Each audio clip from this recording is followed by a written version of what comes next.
Listo.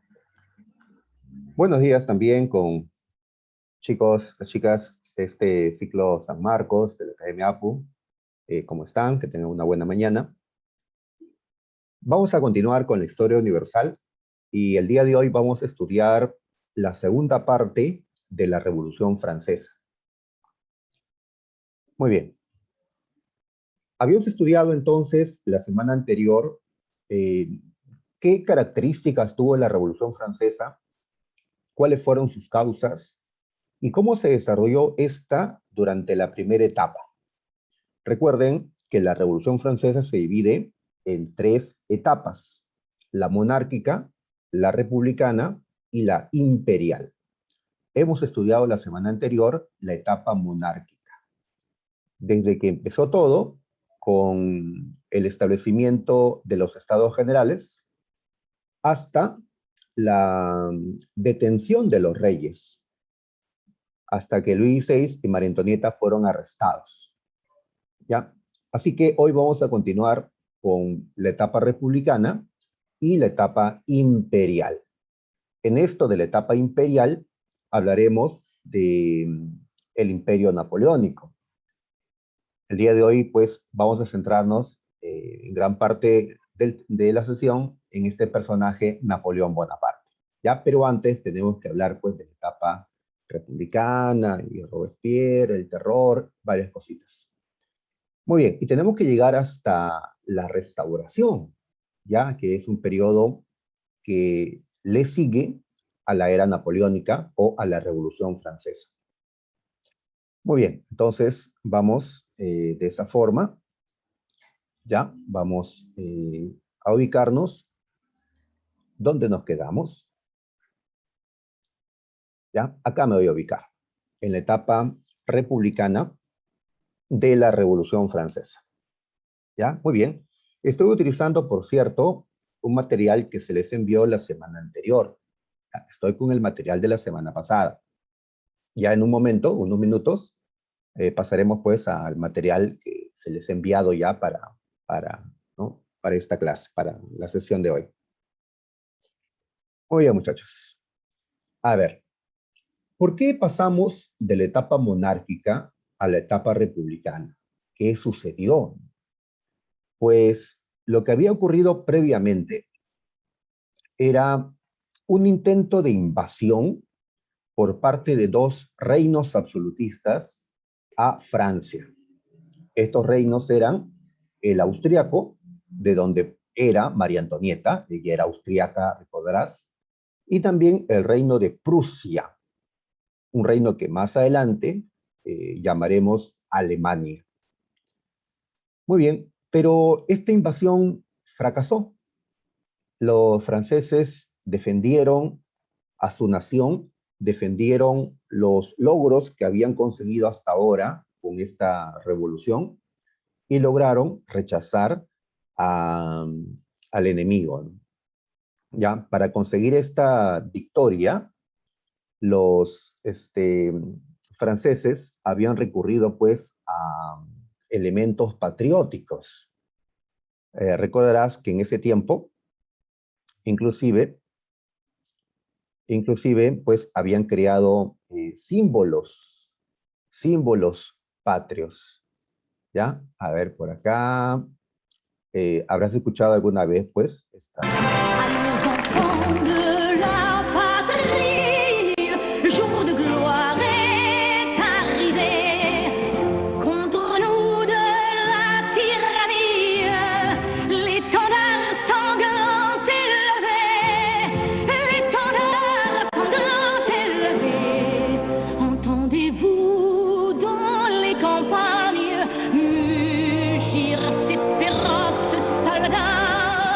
Ils viennent jusque dans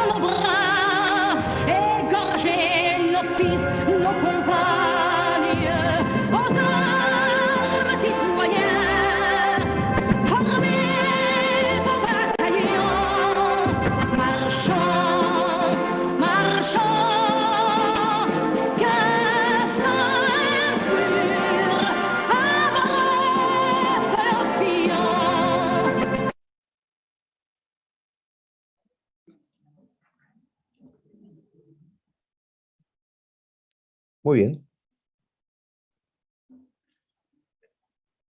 Lo que hemos escuchado es la Marsellesa, el himno nacional de Francia. ¿Así le parece parecido al nuestro?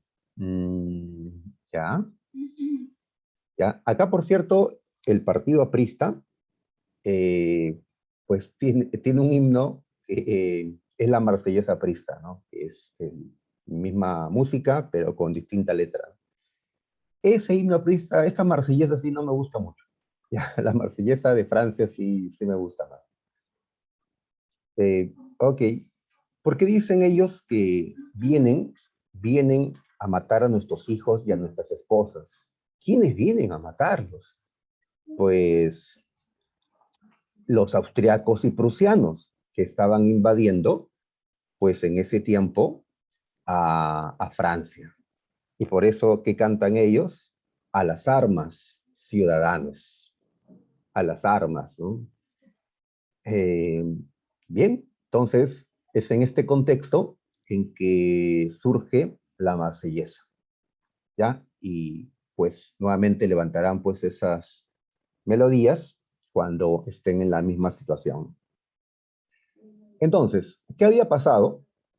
Pues los reyes de Francia, acusados de ser cómplices de los invasores, acusados de ser traidores a la revolución, fueron detenidos. ¿Ya? Esto pasa en 1792, así que podemos decir que la monarquía francesa ha caído. La etapa monárquica de la revolución ha terminado. Y empieza, por lo tanto, la etapa republicana, ya que ahora Francia se va a convertir en un estado republicano. ¿Ya? Muy bien. Para esto se convocó a una asamblea, la Convención Nacional, ¿ya? Que va a actuar como el poder legislativo en esta nueva Francia. ¿Qué fue lo primero que estableció la Convención Nacional? Pues como estamos con esta disyuntiva de qué va a pasar con el Estado, lo primero que va a decir la Convención es que la monarquía queda abolida, ¿ya? Eliminada, y funda la República Francesa. Esto ha sido pregunta de admisión de la Universidad de San Marcos. ¿En qué etapa de la Revolución Francesa o en qué periodo, en qué momento, con qué asamblea es que se declaró abolida la monarquía y fundada la República? La respuesta, pues, la Convención Nacional. ¿Ya? La Convención. Muy bien. Esta parte de la revolución es complicada porque tenemos que usar un tanto la memoria, saber qué sucedió en los estados generales, en la Asamblea Nacional, en la Asamblea Constituyente, en la Asamblea Legislativa, ahora en la Convención, y falta que vengan el directorio, el consulado, el imperio. Podemos entender toda la revolución, pero puede que nos olvidemos qué hechos ocurren en cada momento. ¿Ya? Así que tratemos de memorizar al menos los hechos más importantes, ya que así preguntó San Marcos en esta ocasión, ¿no? ¿En qué periodo fue que se abolió la monarquía? Ah, la convención, ¿ya? Ahora mencionamos lo de Girondino, ¿ya? A ver, muy bien. Eh, ¿Recuerdas que durante la Asamblea Legislativa habían surgido varios grupos políticos, lo que actualmente llamaríamos partidos políticos? ¿Ya? Estaban los fuldenses, los girondinos, los jacobinos, sobre todo ellos. Para este momento de la convención, hay dos partidos que son los que van a sobresalir, ¿ya? El de los girondinos y el de los jacobinos, ¿ya? Entonces me preguntaba, ¿no? ¿Qué cosa es esto de girondinos? Pues se refiere a un grupo político, ¿ya? Un grupo político. Decimos predominio girondino a la primera parte de esta convención. Es decir, en sus inicios, los girondinos eran los que tenían el control político. ¿Está bien? Buen día también, señorita Indira. Ellos tenían el control político, los girondinos, al inicio. En estos inicios de la convención o de la etapa republicana, pues el hecho más trascendental ya va a ser la ejecución del ex rey Luis XVI, que acá vemos en esta, ¿no?, imagen. A ver, antes de eso, ¿y quién va a encargarse del gobierno? Porque la convención es el legislativo y el ejecutivo, el gobierno, entonces se va a elegir a varios miembros de la convención para que integren un comité de salvación pública que va a encargarse del gobierno o ejecutivo. Entonces no hay un presidente en este tiempo. Es una república, pero no tiene presidentes. Tiene un comité de salvación que será pues el organismo que se encargue del gobierno. Ya estaba integrado por diversas personas, ¿no? Más de una decena de personas. Entonces, al inicio predominaban los girondinos, después ya van a predominar en este comité los jacobinos. Y ahí pues el cambio de, digamos, de tendencia de este gobierno. Muy bien, a ver, le decía que Luis XVI, el ex rey, ahora conocido como el ciudadano Capeto, porque ya no era rey, era ahora un ciudadano, como todos los demás, fue encontrado culpable, ¿ya?, y condenado a muerte. ¿Culpable de qué? Pues de complicidad con los invasores austroprusianos, que habían pues matado a muchos franceses en esta guerra que habían tenido, ¿no? Y bueno, pues la traición pues solo se castigaba con la muerte. En este caso se va a utilizar un instrumento llamado la guillotina. Como vemos en la imagen, ahí está la guillotina, que el propio Luis XVI había aprobado para que sea el instrumento de ejecución de los condenados a muerte, sin saber pues que él iba a terminar pues en la guillotina. Ahí está, ¿no? Muy bien. Estaba viendo una película sobre esto,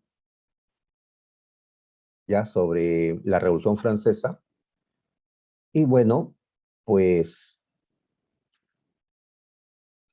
eh, digamos que un poquito feo, ¿no? Lo que pasó, ¿no? Tenemos aquí, a ver, disculpen.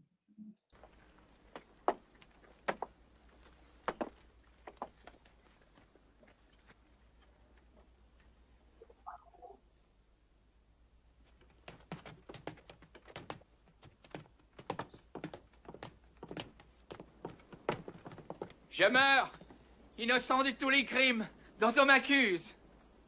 Je pardonne à ceux qui sont coupables de ma mort. Et je prie Dieu pour que le sang que vous allez répandre ne retombe jamais sur la France. Je...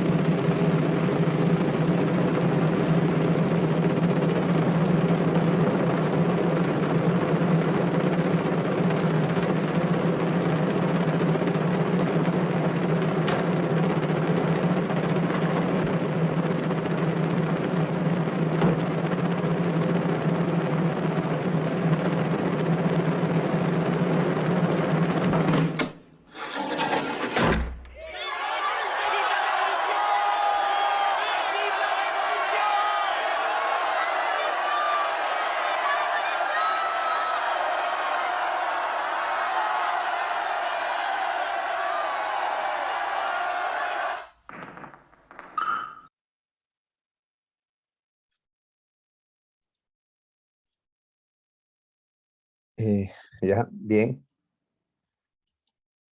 Bueno, la película lo encontré en YouTube.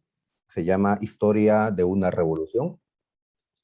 Son dos capítulos. Eh, Está subtitulado, ya. No salieron los subtítulos, falta activarlos. Eh, bueno, me pareció muy interesante la película.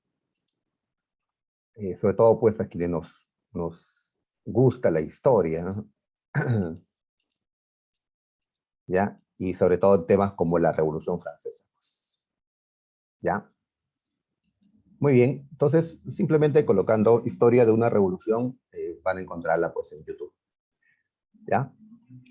A ver, entonces, ahí está. Entonces, es el, digamos, el acontecimiento más importante cuando empieza la convención, la muerte del rey, el ex rey, ya, como vimos en esa terrible guillotina.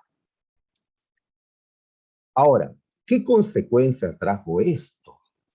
Pues que los demás reyes de Europa sintieran temor que les vaya a pasar lo mismo, porque esta revolución, pues, va a expandirse con el tiempo. Los pueblos vecinos van a, pues, influenciarse por el pueblo francés. Y ante el temor que los reyes tenían a sus pueblos, a que se dé una revolución semejante, pues solo había una solución. Tenían que acabar con la Revolución Francesa.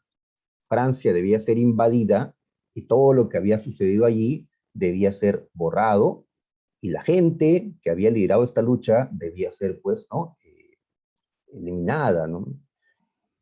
Pues entonces, diversos reyes, diversas monarquías europeas se van a unir en una coalición de reinos para poder acabar con la Revolución Francesa. Los reinos absolutistas pues, van a buscar defenderse de esta amenaza que era una Francia liberal. Muy bien. Ahora, ¿qué reino es el que va a liderar esta coalición y las distintas coaliciones que se van a dar? Porque en total llegaron a formarse hasta 7 coaliciones contra Francia.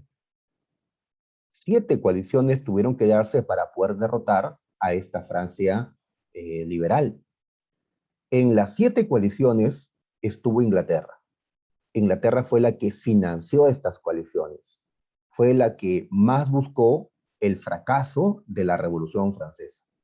Ah, seguramente, profe, porque Inglaterra era una monarquía absolutista y sus reyes temían que les corten la cabeza.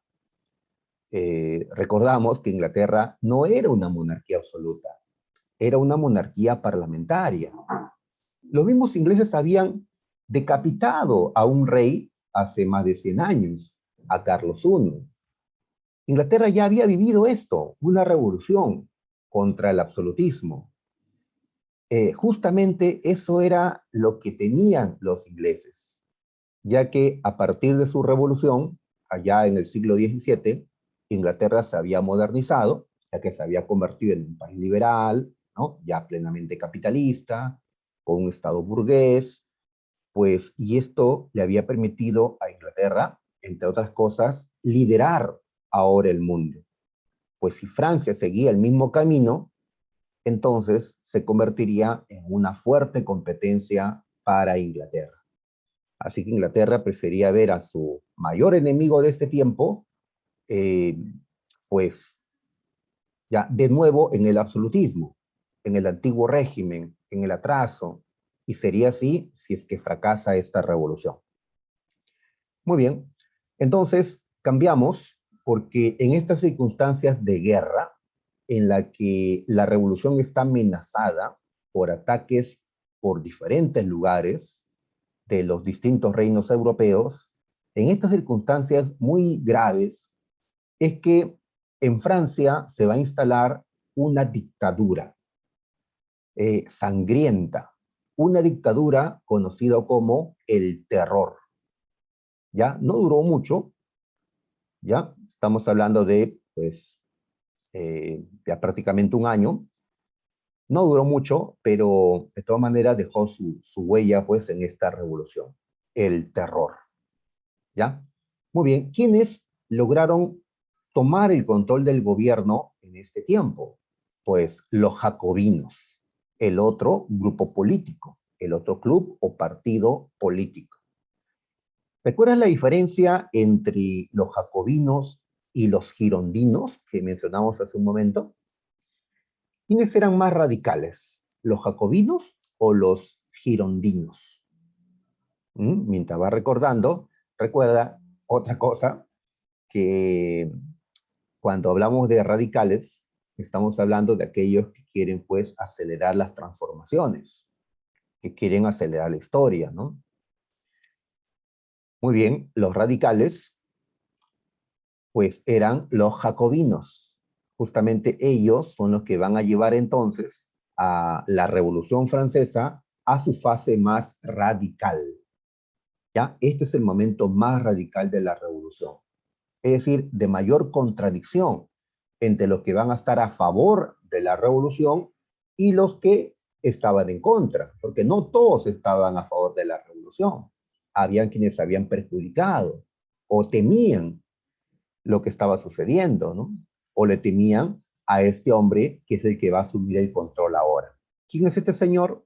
Pues era un líder jacobino llamado eh, Maximiliano Robespierre, ¿ya? Un abogado que tenía como apodo el incorruptible, el incorruptible.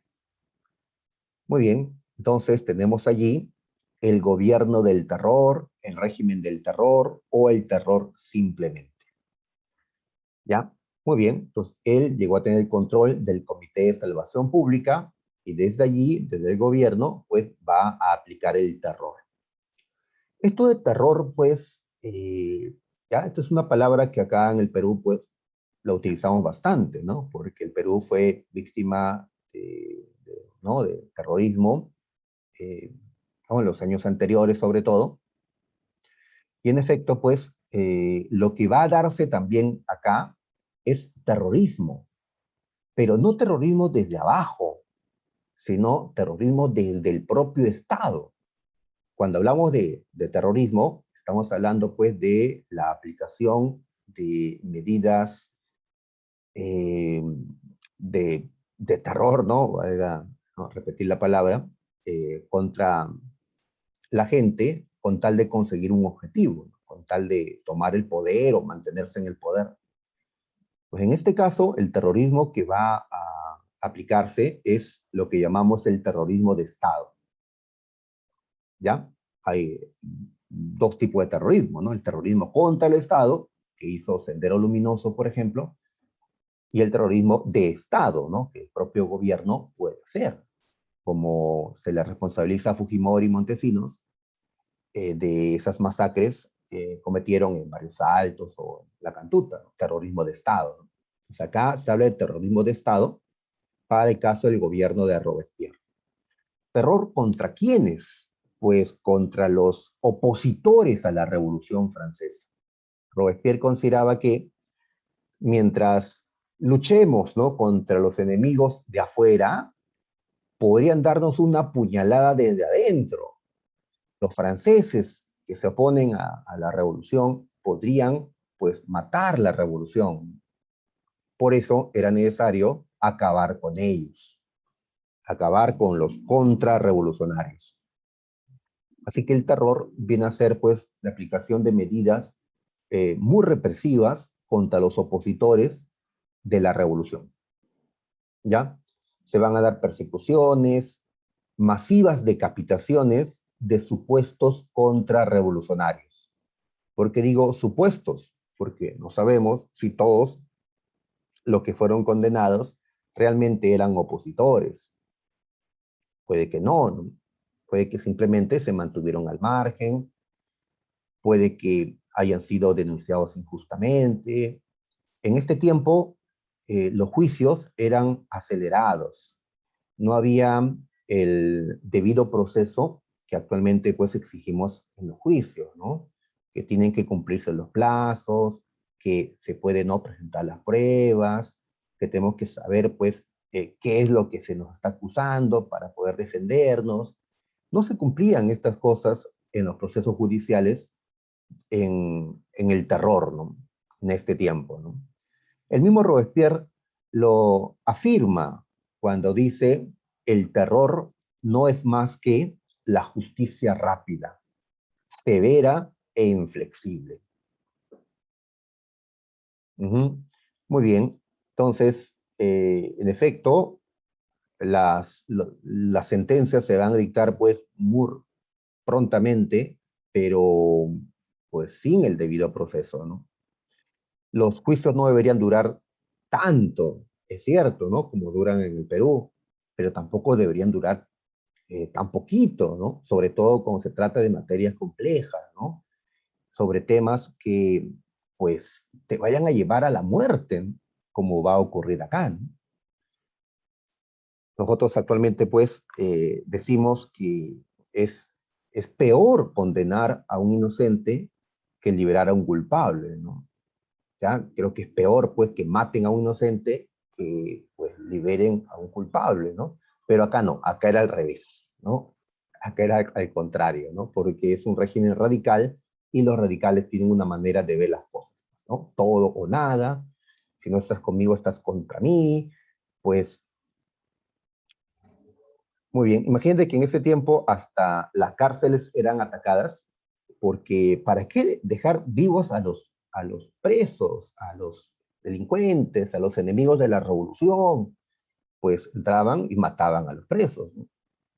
Sabemos que hay muchos presos que no son, eh, digamos, culpables. El sistema judicial, pues, es una cuestión complicada, ¿no? La mayoría seguramente que sí, ¿no? Pero pues ya se dieron estas situaciones. Alguien que sí fue decapitado, decapitada, y sí era culpable, pues, de complicidad con los invasores autoprusianos, era María Antonieta. Así que fue en este gobierno del terror cuando María Antonieta va a ser decapitada. ¿Ya? Está la guillotina, pues la pareja ya ha sido eliminada entonces en este periodo de la convención.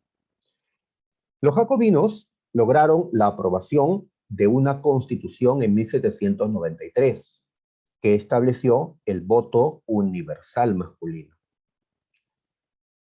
Ya, repito, ellos eran los radicales, es decir, ellos querían hacer cambios más profundos, ¿ya? Y uno de esos cambios era el voto universal masculino, es decir, todos los varones mayores de edad podían votar, ¿no? A partir de ahora. Votar para elegir, pues, al nuevo parlamento o al nuevo gobierno que se establezca, ¿no? Masculino porque, pues, se le negó a la mujer el derecho a voto. ¿Ya? Las mujeres, como hemos dicho antes, han estado luchando también esta revolución, pero pues no se les ha dado los mismos derechos a ellas como a ellos, ¿no? Así es, ¿no? Así es. Así que se aprueba el voto universal, masculino, ¿no? Ya es un avance, no completo porque falta el voto femenino, pero al menos ya los hombres humildes podían también participar en este sistema de voto. Ahora, a quienes no les gustó esto del voto universal masculino, pues a los girondinos, a los moderados, a los que consideraban que no, que esto de dejar participar a la gente debía ser poco a poco, ¿no? Porque la gente no está preparada, no tiene estudios, no sabe votar, los van a manipular, etcétera, ¿no? Muy bien. Se creó también un calendario revolucionario, un nuevo calendario que empezó con la fundación de la República. Así que ellos empezaron a contar nuevamente los años. Año 1, año 2, año 3, dejando a un lado el calendario gregoriano, que es el que utilizamos nosotros hasta el día de hoy, ¿no? ¿Ya? El que nos dice que estamos en el año 2021, el calendario gregoriano. Entonces ellos decidieron, pues, crear otro calendario en ese tiempo, ¿no? Este calendario, sin embargo, no va a durar tanto, ¿ya? Una vez que Napoleón Bonaparte llegue a convertirse en emperador, poco después lo va a eliminar y va a restablecer el calendario gregoriano, ¿ya? El calendario que usamos hasta el día de hoy. Muy bien. Ahora, no todos estaban de acuerdo con la revolución, hemos dicho. La provincia de la Vendée, que vemos en este mapa de Francia, ubicado acá, pues ellos se negaron a apoyarla. Se negaron específicamente a las levas, porque ante tantas guerras que se daban en ese momento, recuerda que están peleando contra las coaliciones europeas, pues los jóvenes eran forzados a integrar el ejército e ir a defender a la patria. A las armas, ciudadanos, ¿no? Cantan en la Marsellesa. Bien, pero pues no todos los padres estarán de acuerdo con que sus hijos sean pues reclutados, ¿no? Y que vayan a dar su vida, ¿no? Porque acá, como las guerras se alargaban, Francia va a entrar en una historia de, estamos hablando de 20 años de guerra, ¿no?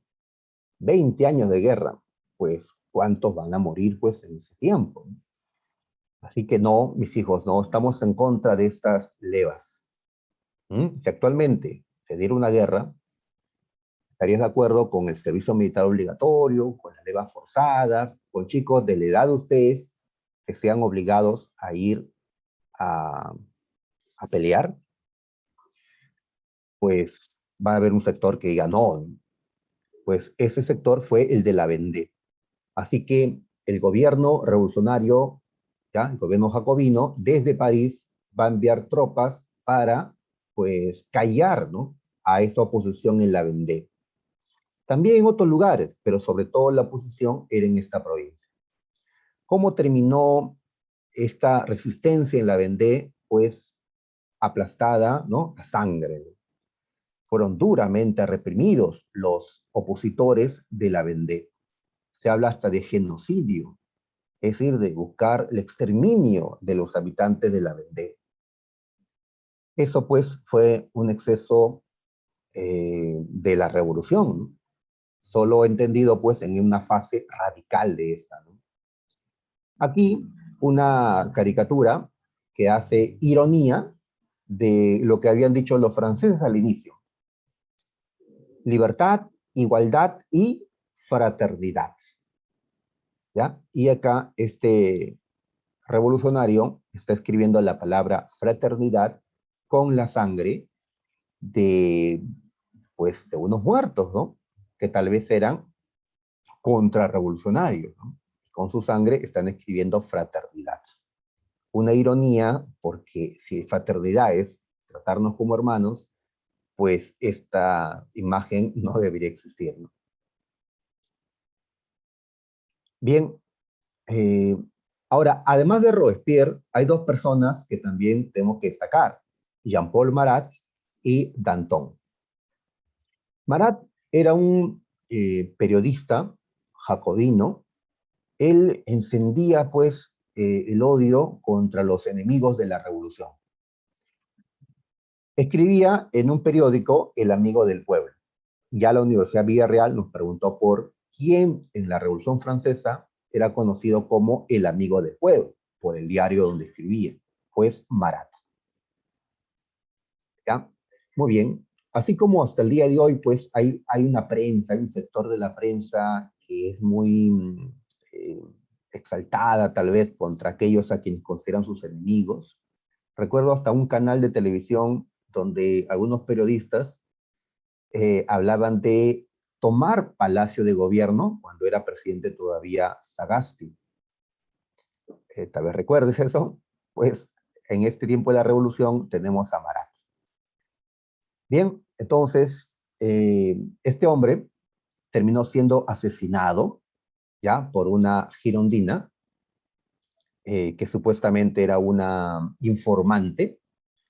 En verdad, le llevó pues una puñalada y lo mató. Ya, Marat entonces fue callado de esa forma, ¿no? Fue asesinado, ¿ya? Pero Marat tampoco puedo considerar un mártir del periodismo porque sin las pruebas necesarias, pues estaba llamando pues al terror contra ciertos sectores de la población. El otro personaje es Danton. Danton era tan importante como Robespierre.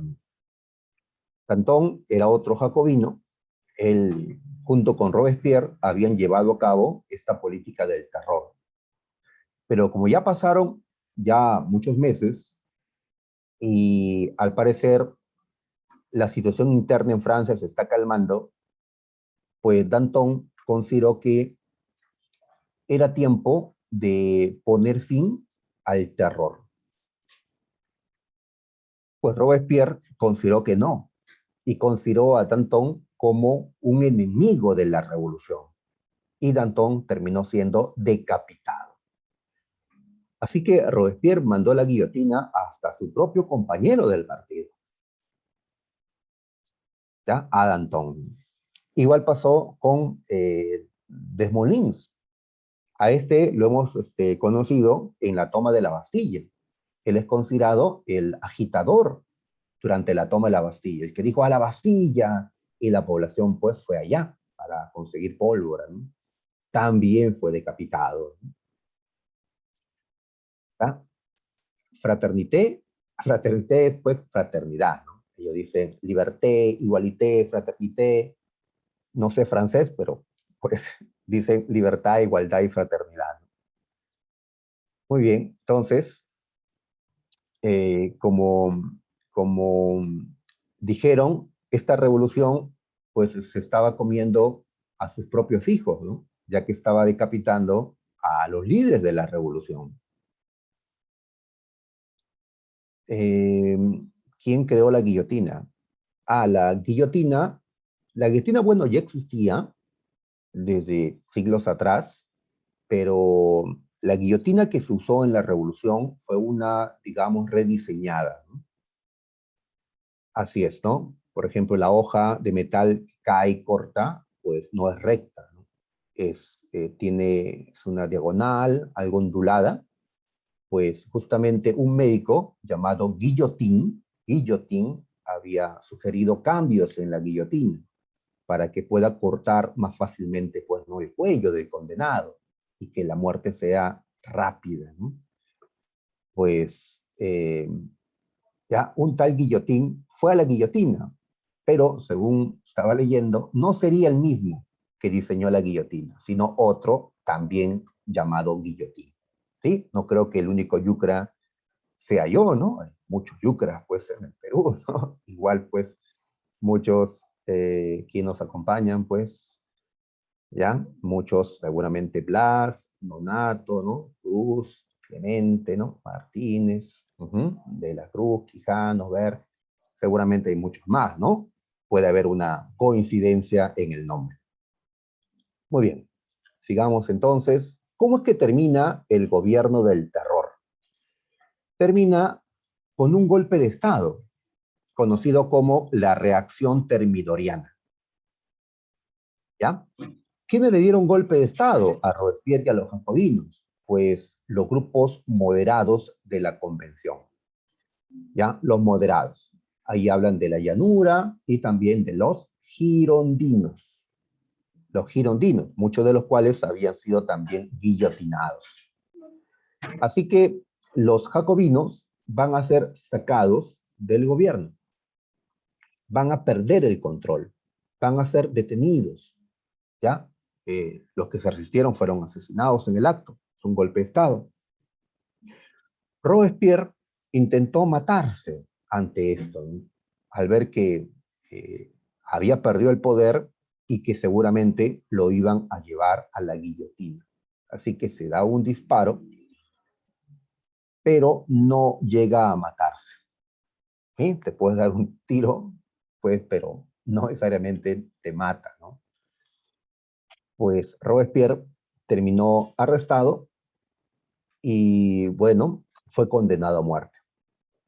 Robespierre terminó siendo decapitado. El decapitador terminó siendo decapitado. Y así terminó este régimen del terror, ¿ya? Los girondinos volvieron a tomar el control de la Revolución Francesa.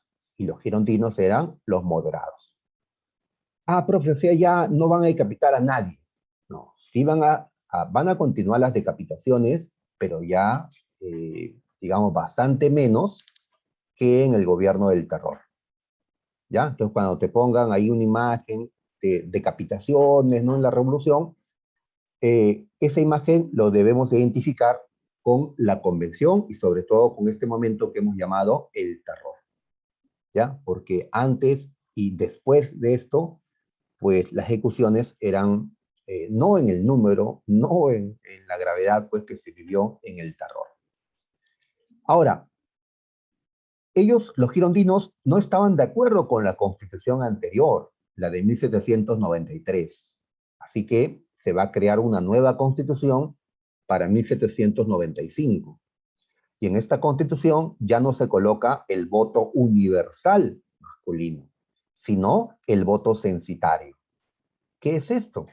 El voto censitario, llamado así porque solo podían votar aquellos que aparecían en un censo, aquellos que estaban registrados en un censo.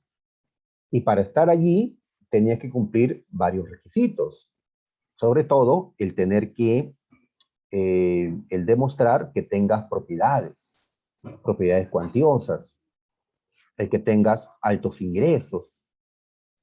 Con el voto censitario, lo que se hace es dar derecho a voto únicamente a los sectores pudientes y dejar a un lado, pues, a los sectores bajos de la población.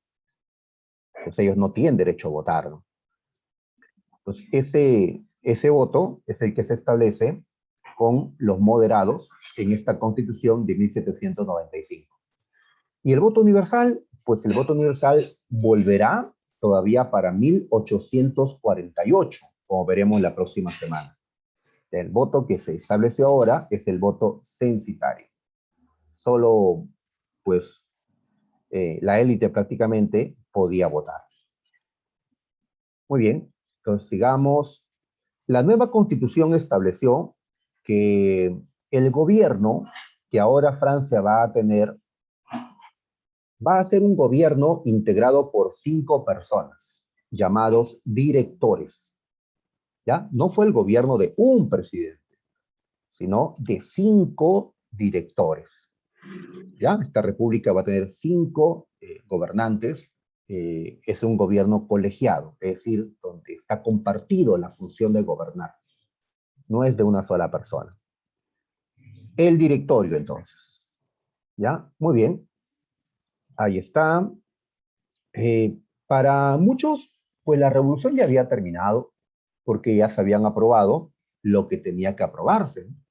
Las libertades, la igualdad ante la ley, la propiedad privada, ya hay constitución, ya no hay absolutismo, no hay feudalismo, ya, pero para otros la revolución todavía está incompleta. Por ejemplo, tenemos acá a un francés llamado François Babeuf, conocido como Graco Babeuf. Graco, ¿por qué le dicen Graco? Ah, en recuerdo a los hermanos Graco de la antigua Roma. ¿Recuerdas a los hermanos Graco? ¿Recuerdan? Los hermanos Graco eh, dieron su vida inclusive en tiempos de la República Romana para que se aprueben reformas en favor de la población plebeya, humilde de Roma, como la reforma agraria. Pues como este Babeuf también defendía a los campesinos pobres, como él planteaba, ¿no?, una reestructuración de la propiedad de la tierra, una reforma agraria, entonces él ha comparado pues con los hermanos Graco. ¿Ya? ¿Qué es lo que considera Babeuf? Que la revolución no está completa, porque sigue habiendo pobreza en el campo, ¿no? Sigue habiendo una sociedad clasista. Y en efecto, esta revolución no se hizo para eliminar las clases sociales, no se hizo para eso.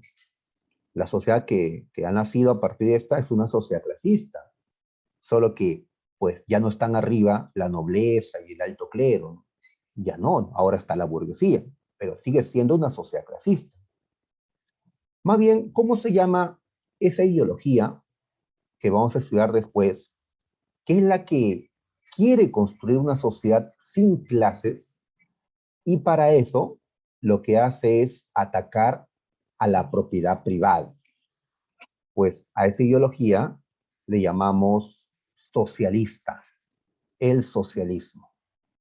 Entonces, Babiuf es un personaje que es considerado un precursor del socialismo, porque él ya ataca el derecho a la propiedad privada en este tiempo de la Revolución Francesa, considerando pues que la tierra debería ser de todos y no de un sector, ¿no? Ahora, él va a transmitir sus ideas en un documento llamado el Manifiesto de los Iguales. Y lo que van a hacer es conspirar para la caída del gobierno del directorio. Así que fueron reprimidos. Y estos hombres, conocidos como los iguales, ¿no? Por esta pretensión de crear una propiedad para todos, pues van a terminar siendo ejecutados. Babiuf va a ser también ejecutado. Y así fracasó esta intentona de revuelta socialista en Francia. Hablaremos más del socialismo, pues, en otro momento, ¿no? De acá creo un par de semanas. Bien, ahora, en este tiempo del directorio aparece un personaje el que va a importarnos más el día de hoy, ¿no? Napoleón Bonaparte. Napoleón Bonaparte no había participado mucho en los momentos previos de esta revolución. No, él tenía otros planes, él había nacido en la isla de Córcega, una isla que recientemente había sido adquirida por Francia. Así que Napoleón inicialmente no se sentía francés, ni siquiera hablaba bien el francés, ¿no? Al inicio, ¿no? Él era de la isla de Córcega, él era corso, había luchado por la independencia de Córcega y no lo había conseguido, ¿no? En su juventud. Ahora ya se involucra con la Revolución Francesa. Fue convertido en general en tiempos de la Convención, en tiempos del terror. Pues ahora el general Napoleón Bonaparte va a tener sus primeras campañas en el extranjero, peleando contra los reinos que pretendían pues derrotar a la Revolución Francesa. Así que Napoleón Bonaparte aparece para defender esta revolución. Muy bien, entonces Bonaparte va a ser colocado como jefe del ejército que fue enviado a Italia, donde estaban los austriacos, enemigos de los franceses. La campaña de Italia. Esta es la primera campaña en el exterior de Napoleón Bonaparte. Y era una oportunidad para demostrar, pues, lo que él, ¿no?, podía hacer. En esta campaña, Napoleón tuvo una brillante sucesión de victorias, ¿no? Derrotó a los austriacos en varias batallas, echándolos del norte de Italia. Napoleón va a demostrar, ¿no?, que era un gran estratega militar. ¿Ya? Algunos lo admiran como estratega, otros, bueno, como emperador, ¿no? ¿Ya? Yo prefiero como estratega a Napoleón Bonaparte. Muy bien. Entonces, allí es cuando el nombre o el apellido Bonaparte, pues comienza a sonar en Francia, porque en tiempos de guerra necesitamos, pues, victorias. ¿Ya? ¿Y qué pasó en la campaña tal? Ah, perdimos. ¿Así? ¿Quién era ese general? Pues, ah, tal, ¿no? Pero ganamos en Italia, ¿así? ¿Y quién es el general que ganó? Un tal Bonaparte. Pues Bonaparte, visto como héroe, ¿no? Por las victorias que va a tener. En medio de la guerra, pues se requieren las victorias. Pues la población que pierda las guerras y Francia termina siendo invadida y todos aquellos que apoyaron la revolución, pues tienen el temor de que algo les va a pasar, ¿no? Ya en el terror mataron a la mayoría de los que estaban en contra de la revolución, pues ahora si entran los invasores, pues los que estuvieron a favor van a ser denunciados, ¿qué les podría pasar, no? Muy bien, porque ese sería otro terror. Si vienen los invasores extranjeros, van a aplicar otro terror, ¿no?, contra los revolucionarios, ¿no? Una segunda campaña fue en Egipto. Napoleón fue enviado a Egipto, en el norte de África, y aquí la Universidad de San Marcos nos preguntó para qué fue enviado Napoleón a Egipto. ¿Ya? Esta fue pregunta de admisión. Así es, este fin de semana tenemos examen de admisión. Dentro de poco, cuando terminemos la clase, ya seguramente los chicos que se han presentado van a empezar su examen, ¿no? Así como les va a tocar también, pues, a todos ustedes, ¿no? Si están aquí es porque no están postulando, me imagino, ¿no? Ya será, pues, probablemente en marzo del próximo año. ¿Ya? O en otro mes, ¿no? Dependiendo a qué universidad se presente. ¿Ya? Bueno, yo siempre hablo de la Universidad de San Marcos, porque, bueno, pues yo estudié allí, pero hay diferentes opciones, pues, ¿no? Para estudiar, ¿no? A ver. La pregunta, pues, ¿para qué Egipto, no? Allá. Lo que pasa es que Inglaterra, el archienemigo de Francia, pues hacía comercio con la India. Tenía colonias en Asia. Hacía comercio con sus colonias allí. Y para hacer este comercio, utilizaba Egipto como camino, ¿ya? Que acorte ese comercio. Porque si no iban por Egipto, ¿qué tenían que hacer los barcos ingleses? Darse la vuelta por toda África. Eso es muy largo, ¿no? ¿Ya? Más costos. Mejor era cortar por Egipto. Muy bien, entonces Napoleón fue enviado a Egipto para bloquear el comercio inglés. ¿Ya? Así es, Indira Salazar, ¿correcto? ¿Ya? Entonces, fue enviado para cortar el comercio inglés con sus colonias, o en todo caso para dificultarlo, ya que si tomaban el control de Egipto, entonces los barcos ingleses tendrían que darse la vuelta por África. ¿Ya? Muy bien. Ahí está. Listo. Entonces, aquí Napoleón había tenido otra victoria en la batalla de las pirámides, llamada así porque se peleó en Egipto, cerca a donde estaban las pirámides de Gizeh. Ya sabes que esas pirámides tienen como nombres Keof, Kefren y Miserinos. Muy bien. Entonces, allí sería una campaña exitosa parcialmente, ya que los barcos que habían llevado a estos franceses fueron destruidos por la marina inglesa en la batalla de Abukir, demostrando a Inglaterra que pues Napoleón podría ganar en tierra, pero los ingleses siempre ganarían en el mar, ya que había una gran diferencia a favor de Inglaterra en lo que es pues el poder naval. Muy bien. De todas maneras, la propaganda buscará pues que se resalten las victorias de Napoleón y bueno, pues minimicen las derrotas, ¿no? Porque ya la burguesía francesa cree que tal vez deberían de gobernar ellos, pero que Napoleón Bonaparte debería ser la cara, ¿ya? Debería ser la cara, ¿no? Porque era un militar pues exitoso, la población pues ¿no? Lo está queriendo, los soldados pues ¿no? Tienen gran respeto, entonces tal vez lo mejor es que el directorio ya no esté y que sea pues Napoleón Bonaparte el que gobierne y la burguesía gobierna junto a él. Así que Napoleón Bonaparte, de regreso a Francia, ¿ya? ¿Qué es lo que va a hacer? Pues un golpe de Estado. El golpe del 18 Brumario, así se le llama. Con este golpe, el directorio, el gobierno de 5 personas va a ser disuelto. Cae este gobierno con el golpe del 18 Brumario.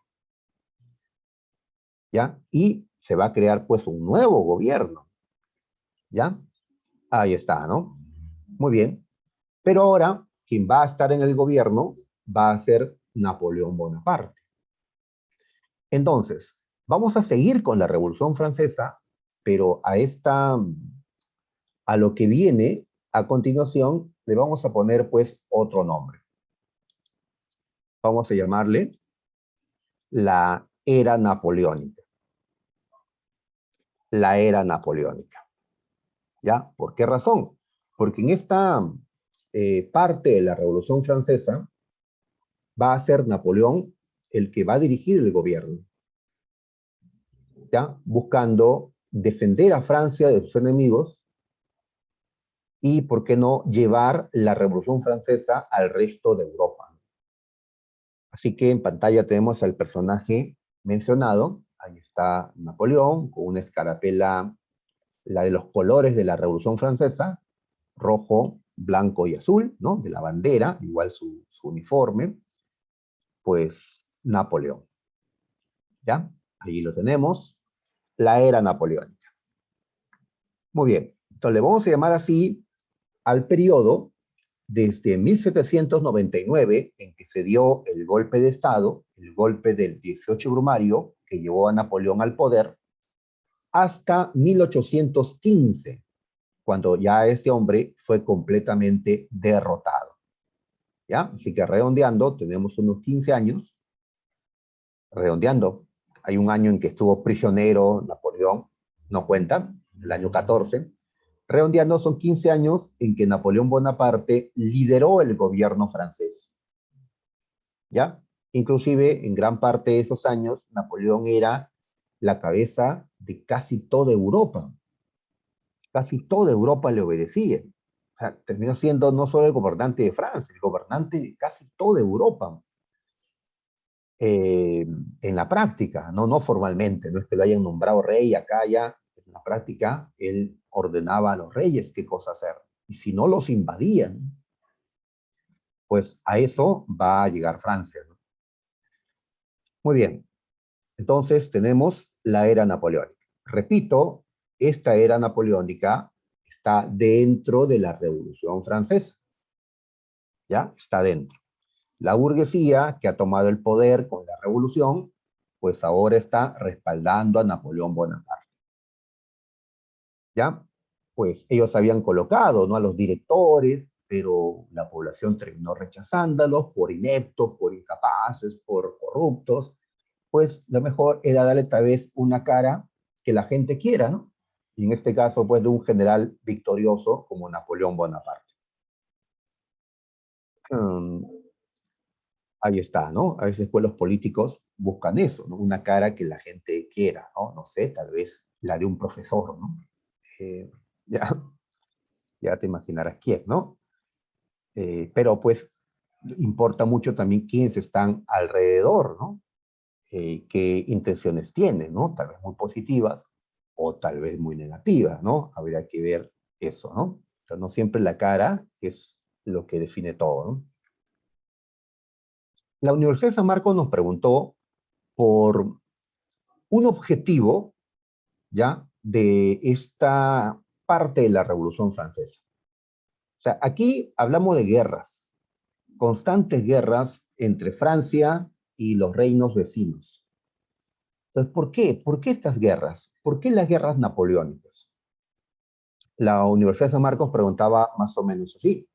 Decía, los ejércitos napoleónicos recurrieron a Europa, ya derribando viejas dinastías monárquicas con el objetivo de, pues vamos a colocar dicho objetivo, ¿ya? Llevar todo lo que habían conseguido los franceses hasta ahora en su revolución, llevarlo a los demás reinos. ¿Qué había conseguido Francia? Pues eliminar el antiguo régimen, acabar con el gobierno absolutista de los reyes, acabar con la sociedad estamental, ¿ya? Gracias a la aprobación de una constitución, de una declaración de derechos, ¿ya?, que garantice las libertades individuales, etcétera. Pues todo eso había que llevarlo a los demás reinos, porque los demás reinos eran monarquías absolutistas, ¿ya? España, Portugal, Rusia, Austria, etcétera, eran monarquías absolutistas, con antiguo régimen. Pues había que propagar las conquistas de la Revolución Francesa. Muy bien. Además, estas guerras le devolverían a Francia el primer lugar. Otro objetivo, ¿no? hacer de Francia nuevamente la primera potencia europea. ¿Quién era la primera potencia en estos momentos? Inglaterra. ¿Ya? Así que Francia va a buscar desplazar a Inglaterra del liderazgo europeo, ¿no? Muy bien. Y también esta es una guerra económica, una guerra comercial. ¿Quiénes se enfrentan en esta guerra comercial? Pues la burguesía inglesa y la burguesía francesa. La burguesía inglesa controla los mercados, es la que vende en los mercados europeos. La burguesía francesa quiere que gane Napoleón Bonaparte estas luchas y que sean ellos, los burgueses de Francia, los comerciantes de Francia, los que vendan, los que controlen los mercados europeos. ¿Ya? Sabes que los burgueses, los empresarios, los capitalistas, siempre están buscando, pues, controlar mercados, ¿no? Están buscando cómo vender más, ¿no? Y ahí, pues, la guerra comercial, ¿no? Muy bien. Sobre cómo llegó Napoleón al poder, acabamos de decirlo, ¿no? A través del golpe del 18 de Brumario. Estamos usando una fecha del calendario revolucionario. Si utilizáramos el calendario gregoriano, el calendario que usamos nosotros, diríamos que el golpe fue un 9 de noviembre. ¿Ya? Un 9 de noviembre. Pero pues, estamos usando el calendario de Francia de este momento, le decimos el golpe del 18 de Brumario. ¿Ya? Que es lo que tenemos que recordar. Este nombre, ¿no? Muy bien, esto pasó en 1799, así que Napoleón ahora está en el gobierno. Acá también hay una confusión, ¿no? A veces decimos, Napoleón tomó el poder por golpe de Estado. Ya, o sea, Napoleón se volvió el emperador, porque en nuestra mente está pues que Napoleón no fue el emperador. En efecto, fue el emperador, pero recién en 1804. Desde 1799 hasta 1804, Napoleón no fue emperador. Él gobernó con otro título, con el de primer cónsul. Napoleón fue cónsul, ¿ya? Esto de ser primer cónsul podríamos asemejarlo con ser presidente, ¿ya? Pero no con ser rey, ¿ya? Napoleón será rey o emperador recién en 1804. Quiere decir que esta era napoleónica que estamos estudiando se divide en dos momentos, el consulado y el imperio, ¿ya? Consulado e imperio. Muy bien, el consulado es también un gobierno colegiado. Como digo colegiado, me refiero que está integrado por más de una persona, ¿ya? Así es. Imaginen que el Perú tenga una presidencia colegiada. Entonces el Perú tendría pues 2, 3, 5 presidentes que se turnarían o se distribuirían pues el gobierno, ¿no? En este caso, eso no ocurre, ¿no? Es un solo presidente. En este caso, hay 3. Está Napoleón, Ducos y Sieyès, ¿ya? Los 3 cónsules que van a gobernar Francia. En la práctica, uno de ellos era el que tenía, pues, el poder, ¿no? Napoleón Bonaparte. Inclusive, Napoleón logró que su cargo, el de primer cónsul, sea vitalicio, es decir, de por vida. ¿Ya? De esa manera, Napoleón pues mantendría su cargo de cónsul pues siempre. En cambio, los demás serían cambiados. ¿Ya? En las repúblicas se cambia pues a los gobernantes. Ducos y Sieyès van a ser cambiados por otras personas luego. En cambio, Napoleón no, porque su mandato no terminaba, ya que era un cónsul vitalicio. Entonces, aquí vemos que Napoleón está buscando pues ya mantenerse en el poder. ¿Y cómo se justifica? Pues en el hecho de que Francia sigue en guerra, ¿no? ¿Ya? Y es necesario, pues, la permanencia de este hombre, que es la garantía, creían, de que Francia, pues, podría seguir defendiéndose exitosamente como lo había hecho hasta este momento. Muy bien, ahí está. Ahora, decimos también lo siguiente, ¿no? Que Napoleón en este consulado lo que va a buscar es poner orden dentro de Francia, ordenar Francia. Entonces, las medidas que vamos a destacar son medidas que corresponden pues ¿no? a la situación de Francia, la situación interna. En cambio, cuando hablemos ya del imperio, todo van a ser peleas, batallas, ¿no? Guerras. Por eso diferenciamos, señalando que en el consulado se vieron cuestiones internas y ya en el imperio las cuestiones externas, ¿no? A ver, por ejemplo, la firma de un concordato, es decir, un acuerdo con la Iglesia Católica. En este caso, con quien era el Papa en ese tiempo, el Papa Pío VII. ¿Ya? Sí, a mí también me parece gracioso el nombre Pío, que muchos papas han llegado a tener. En castellano significa piadoso, piadoso. Napoleón llegó a un arreglo con el Papa. A ver, ¿qué cosa reclamaba el Papa y la Iglesia Católica a Francia? A ver, recordarás que cuando empezó la revolución, la Iglesia Católica perdió todas sus propiedades que tenía en Francia, porque la revolución en 1789 había establecido pues la nacionalización de los bienes de la Iglesia Católica. Entonces exigían la devolución, ¿no? La restitución de sus propiedades. Y por eso estaban peleados la Iglesia Católica con el Estado francés. Entonces Napoleón llega para hacer las paces con el Papa. No podemos devolver las propiedades porque ya fueron vendidas, pero podemos asumir los gastos que ustedes tengan, ¿no? Entonces, Francia podría financiar los gastos de la Iglesia Católica dentro de Francia. Así que se llegan arreglos de esa manera. La Iglesia Católica puede ahora, pues nuevamente, ¿no? Realizar actividades en Francia. Lo cual pues agrada a muchos franceses porque recuerda que en Francia la religión dominante es el catolicismo. Los franceses son católicos. Bien, eh, ahí está. De esa manera habrían menos problemas internos que veía Napoleón con esta reconciliación con la iglesia. Ah, pero también había otro objetivo por parte de Napoleón. Napoleón estaba ya proyectándose, de acá a un par de años me voy a coronar emperador. Y para eso necesitaba que el Papa esté presente en su coronación, ¿ya? Como pues un símbolo, ¿no? De que pues la Iglesia Católica le respalda y tener pues aceptación, ¿no? Entre los católicos.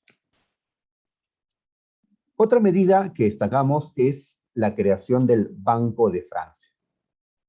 Este banco va a servir para que el Estado pueda dar créditos, es decir, pueda dar préstamos a los empresarios de Francia, a la burguesía, para que ellos puedan invertir esta plata en industria, en abrir fábricas, porque ya en estos años Inglaterra está viviendo la revolución industrial, como hemos estudiado, ¿no? Previamente, y bueno, pues Francia debía hacer lo mismo, ¿no?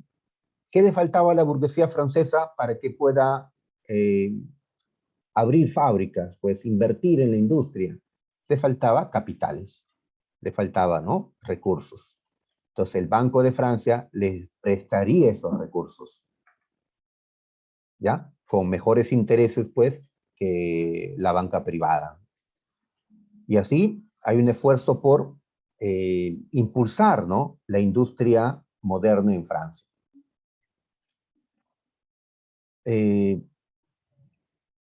Ya, a ver, le decía que estamos viviendo una república en este momento. Ya me están preguntando qué pasó con Ducos y Sieyès, por qué fueron cambiados y Napoleón no. A ver, estamos en una república y la población tiene que elegir a los gobernantes. En este caso, 3 cónsules, ¿no? A ver, en el caso de Ducos y Sieyès, ellos eran cónsules temporales, ¿ya? Así que en las elecciones van a terminar siendo cambiados, cosa que no ocurrió con Napoleón Bonaparte. Que Napoleón Bonaparte va a ser cónsul vitalicio, entonces él no va a ser cambiado, los otros sí. Entonces Napoleón luego va a estar junto a otros dos, ¿ya? Muy bien, ya llegará un momento en que Napoleón diga, no, ¿para qué voy a compartir el poder?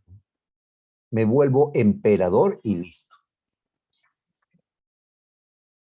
Bien, otra medida, y es la que más ya quiero que recuerdes de este periodo, es el Código Civil.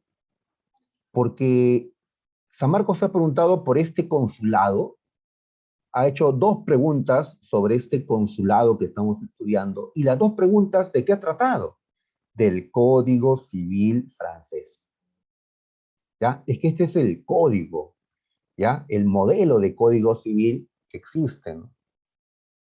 Es el primer y único Código Civil que Francia ha tenido, ¿no? Y tiene, ¿no? Hasta el día de hoy.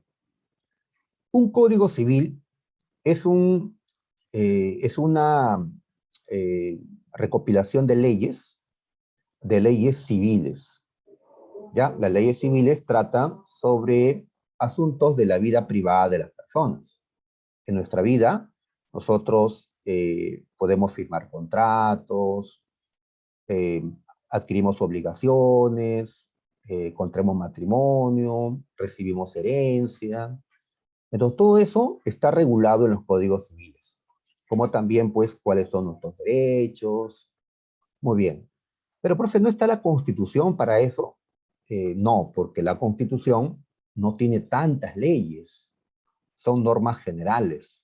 Entonces, se requieren de los códigos para que esas normas que están en la Constitución, pues, puedan ser aplicadas, ¿no? A cosas concretas, ¿no? Entonces, el Código Civil hace eso, ¿no? Como también hay un código penal, un código procesal, diferentes códigos. Los que estudian derecho, los que van a estudiar derecho, pues van a estudiar los códigos, no solo la Constitución. Tienen que conocer las leyes, ¿no? Bien, entonces se aprueba el Código Civil francés de 1804.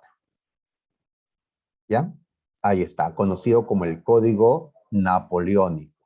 ¿Ya? El Código de Napoleón, como acá está, ¿no? El Código Civil, el Código de Napoleón. ¿Ya? Muy bien. Entonces, una pregunta que usa Marcos es, ¿cuál fue la obra jurídica o legislativa más importante en tiempos del consulado? Pues el Código Civil. Ya, y en otra ocasión preguntó por la importancia de este periodo del consulado. Y la respuesta era que en este consulado se consolidó los derechos de propiedad, se consolidaron las libertades individuales, ¿ya? Se consolidó la igualdad ante la ley.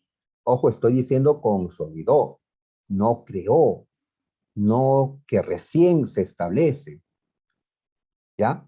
¿Por qué digo esto? Porque ya la propiedad, la igualdad, la libertad ya se habían establecido en los inicios de la Revolución Francesa, con la Declaración de Derechos del Hombre y del Ciudadano, y con las primeras constituciones. Entonces, eso ya estaba establecido, ya, pero no estaba reglamentado. Era necesario crear más leyes para que todo eso se aplique, ¿ya? Entonces, por eso se crea el Código Civil y otros códigos, para consolidar esos derechos. Consolidar, ¿ya? Muy bien, ahí está, ¿no? Muy bien, este código va a ser tomado como modelo para la creación de otros códigos, ¿ya? Ahí está, ¿no? Inclusive el primer código civil peruano también, pues, se basó en este código napoleónico. Muy bien, ahora, eh, el propio Napoleón Bonaparte resalta su código. A ver, acá hay una frase que he colocado. Esta frase corresponde al tiempo en que Napoleón ya estaba derrotado. ¿Ya? Años más tarde, Napoleón va a estar completamente derrotado y prisionero. Así que recordando lo que había sido su vida, Napoleón dice esto, ¿no? Mi verdadera gloria no está en haber ganado 40 batallas. ¿Por qué no? Porque Waterloo eclipsará el recuerdo de tantas victorias. Waterloo fue su última batalla y fue una total derrota de Napoleón. Así que cree Napoleón que al final de todas sus batallas, las que más recordarán será Waterloo, donde perdió. Y todas las victorias anteriores, 40, pues serán opacadas. Agrega Napoleón, lo que no será borrado, lo que vivirá eternamente, es mi código civil. ¿Ya? Entonces siente, ¿no?, orgullo, siente, ¿no?, que ha aportado en la historia francesa con su código civil. Dice que vivirá eternamente su código, que no será borrado. Muy bien, este código civil de 1804, hoy, 2021, sigue vigente. No han cambiado los franceses este código. Bueno, la han modificado, sí, porque son más de 200 años, ¿no? Pero no la han cambiado por otro código. No lo han cambiado. Me preguntan si Napoleón murió de vejez o lo mataron. Pues Napoleón estuvo prisionero en una isla y murió en esa isla. Ahora, él estaba enfermo, tenía unas úlceras. Se cree, se piensa que eso aceleró su muerte, pero hay quienes sospechan de que los ingleses le estarían dando algo en su comida para acelerar su enfermedad y que muera antes. ¿Por qué Inglaterra habría querido que Napoleón pues no viva largos años? Antes lo habían llevado a otra isla y se había escapado. Y los franceses volvieron a la carga. Pues mientras Napoleón siga vivo en esa isla, Napoleón, creía la gente, podría volver a escaparse y podría volver pues el imperio napoleónico. Lo mejor era que Napoleón muera y no querían matarlo de frente porque sería convertirlo en un mártir, sería endiosarlo pues a Napoleón, que muere en manos de sus enemigos, ¿no? Pues no, ¿ya? Eso, claro, es solamente una pues, un planteamiento que no tiene pues las pruebas, ¿no? Hay cosas que son muy difíciles de probar, ¿no? Muy bien. Pasamos entonces ahora al imperio napoleónico. El imperio. ¿Ya? Esto empieza en el año de 1804. ¿Con qué suceso? Pues con la coronación de Napoleón Bonaparte como emperador. ¿Ya? Entonces, de esa manera, termina el consulado y empieza el imperio. O, si hablamos de toda la Revolución Francesa, con la coronación de Napoleón termina la etapa republicana. Hasta el consulado era la república. Y ahora entramos a la etapa imperial de la revolución, con el imperio napoleónico. ¿Por qué digo autocoronación? Porque Napoleón Bonaparte se coronó a sí mismo. Él no permitió que el Papa, Pío VII, que había asistido a la coronación, no permitió que éste le coronen. No, ya ellos no creen, ellos son liberales, ellos no creen, pues, como los absolutistas, que Dios le da el poder a los gobernantes y que eso se observa cuando el Papa le pone la corona a los gobernantes, ¿no? No, así que el Papa se quedó sentado y el propio Napoleón se puso la corona en la cabeza, ¿ya? Y le pondrá luego, pues, a Josefina, su esposa, ¿no?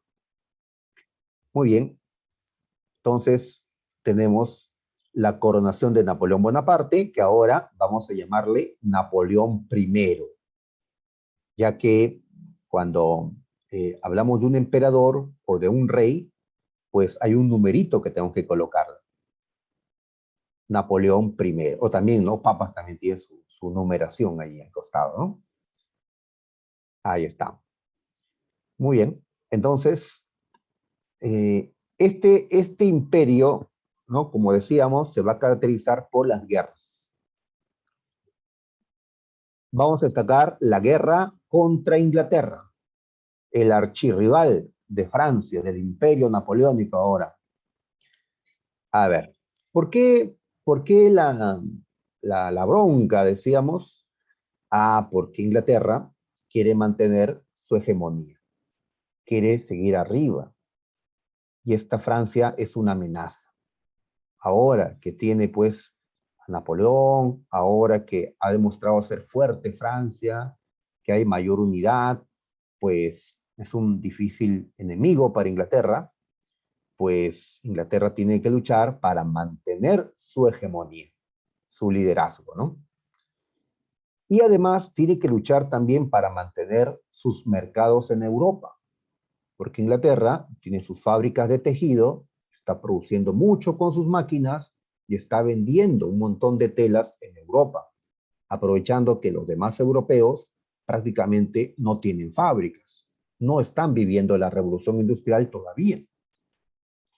Así que ellos pueden vender mucho en Francia, perdón, en Europa en general. Europa era el principal mercado de los productos de Inglaterra en estos momentos.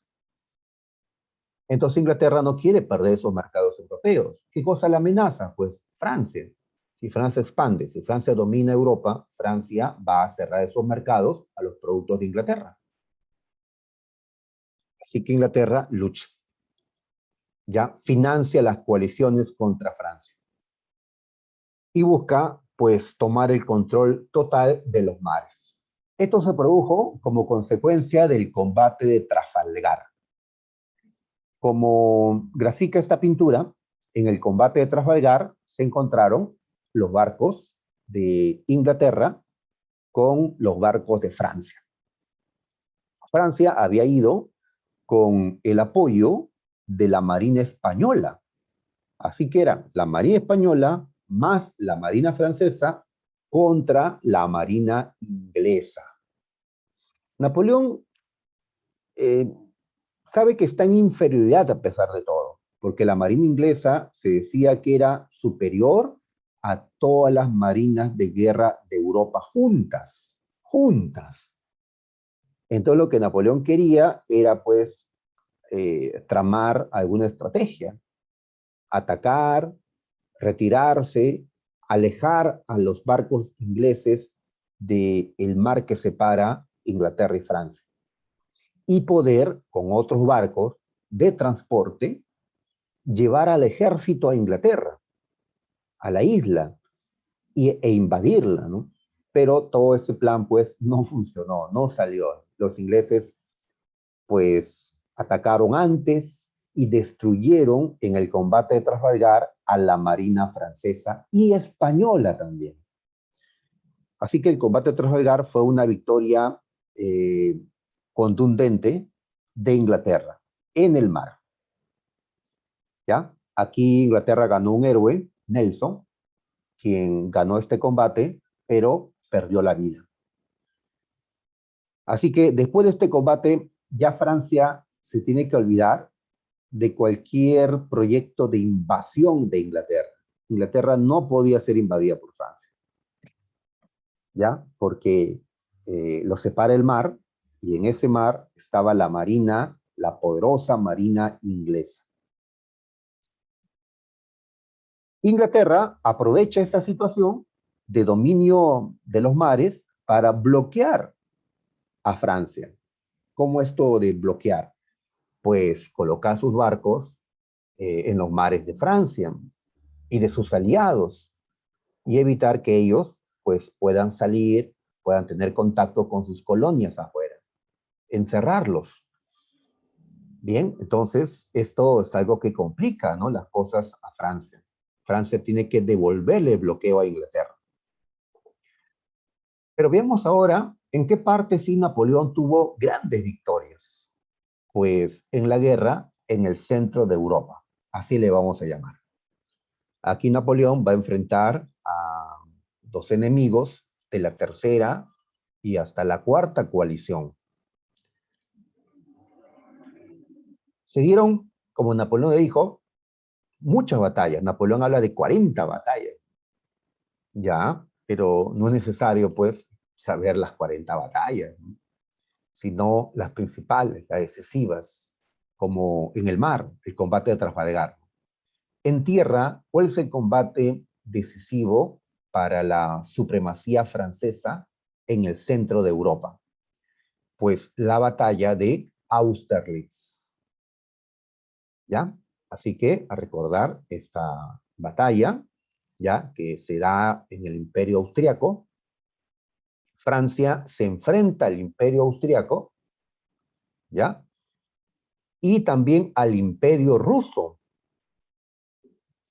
Francia contra dos imperios. Bueno, son tres imperios los que chocan allí. El número de hombres, pues, era a favor de Austria y de Rusia. Tenían, ¿no?, un contingente mayor, más numeroso que el de Francia. Sin embargo, la victoria fue de Francia. Francia gana aquí y gana, pues, usando una gran estrategia de Napoleón Bonaparte.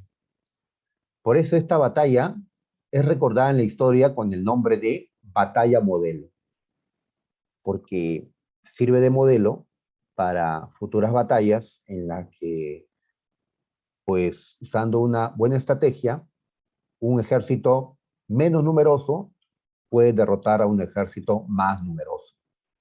También se le ha llamado la batalla de los tres emperadores, ya que los tres gobernantes, los tres eran emperadores, estaban presentes ahí: el de Francia, el de Austria y el de Rusia. Bien, se dan otras victorias, como ante Prusia, en la batalla de Jena o Jena, y así se dieron diferentes victorias.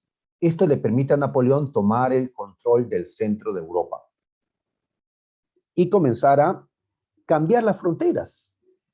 Napoleón cambia las fronteras. Lo vamos a ver en un momento, en un mapa. Napoleón inclusive elimina imperios, como el Sacro Imperio Romano Germánico, el CIRG, que existía desde el siglo X. Napoleón le elimina. Y en su reemplazo crea una Confederación del Rin, que estará bajo la protección de Francia, es decir, bajo el control de Napoleón. Rusia termina aceptando la paz con Francia, la paz de Tilsit, y se compromete a apoyarlo. En Rusia tenemos a Alejandro I, quien simuló, pues, estar a favor ahora de Napoleón Bonaparte. Digo simuló porque luego se van a enfrentar. Así que los ejércitos franceses los reconocemos, ¿no? El color de su ropa inclusive nos da esa idea: el blanco, azul y rojo, los colores, pues, de la Francia revolucionaria, y los sombreros franceses también característicos. De la mano de este hombre, Napoleón Bonaparte, pues, estuvieron ganando numerosas batallas dentro del continente europeo. En el mar sí, no, un desastre, pero en tierra es donde los franceses ganaron con este personaje. Así que para los soldados, pues, Napoleón era, pues, lo más grande, ¿no?, que tenían, ¿ya? En estatura no, porque Napoleón no era muy alto. Tampoco era un enano, por favor, ¿no? No exageremos. Napoleón y yo tenemos la misma estatura, así que yo no me considero un enano. Medía Napoleón 1,69 m, casi 1,70 m, pues, ya no es tan bajito, ¿no? Para el Perú, para el promedio peruano no es tan bajito.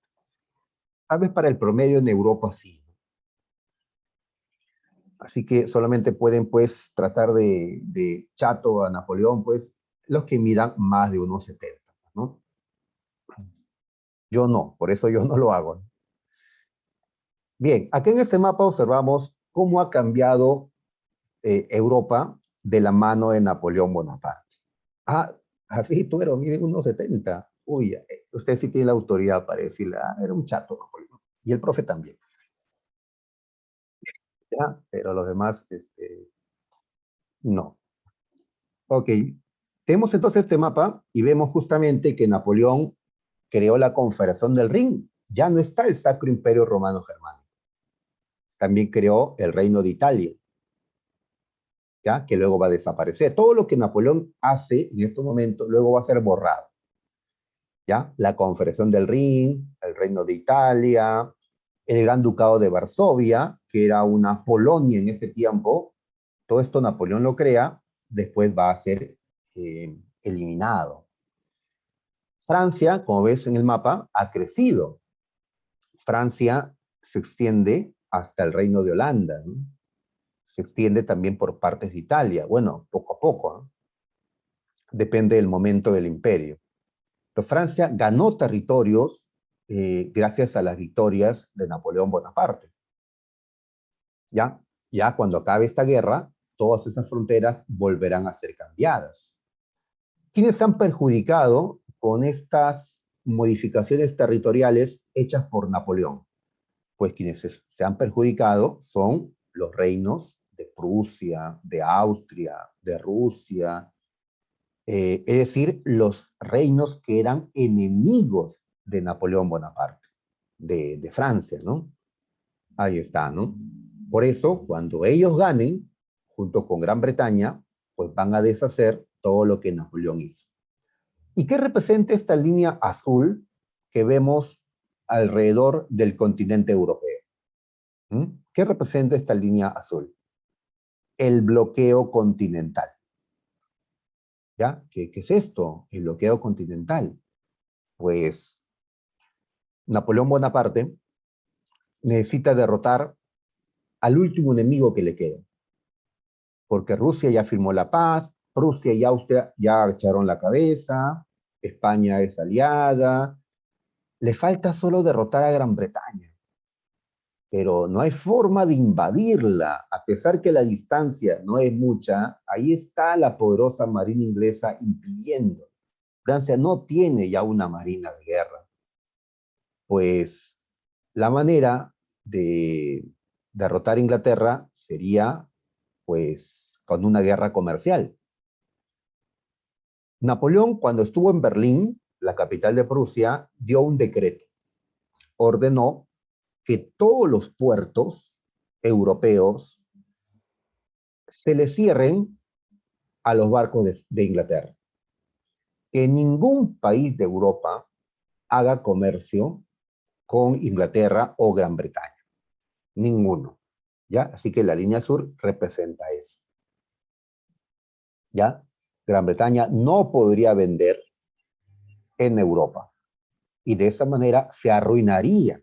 Como ellos están produciendo, y mucho en sus fábricas, ¿no? Con máquinas de tejer, ¿no? Movidas a vapor, pues necesitan vender, ¿ya? Y donde vendían más en estos momentos era en Europa.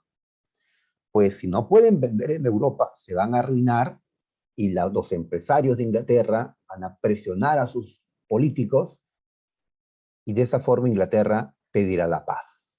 Y ahí es donde yo, Napoleón, ya impondré las condiciones. Pues el bloqueo continental o bloqueo comercial.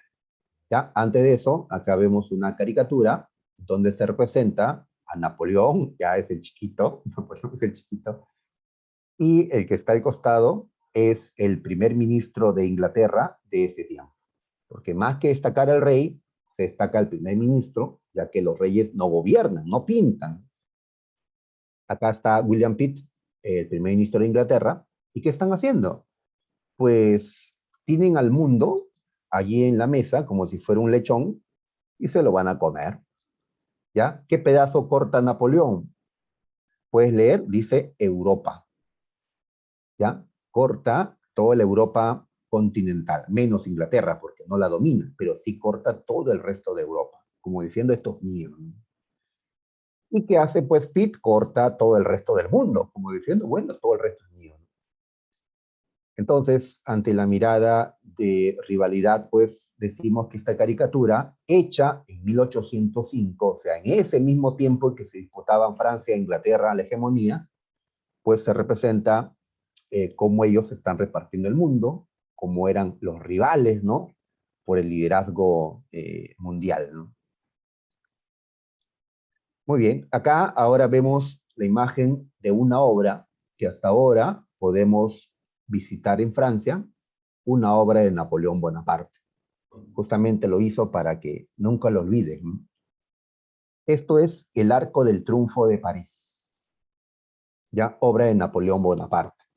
Napoleón lo construye para que no olviden los franceses la gran victoria que él tuvo en la batalla de Austerlitz, la batalla modelo, ¿recuerdas?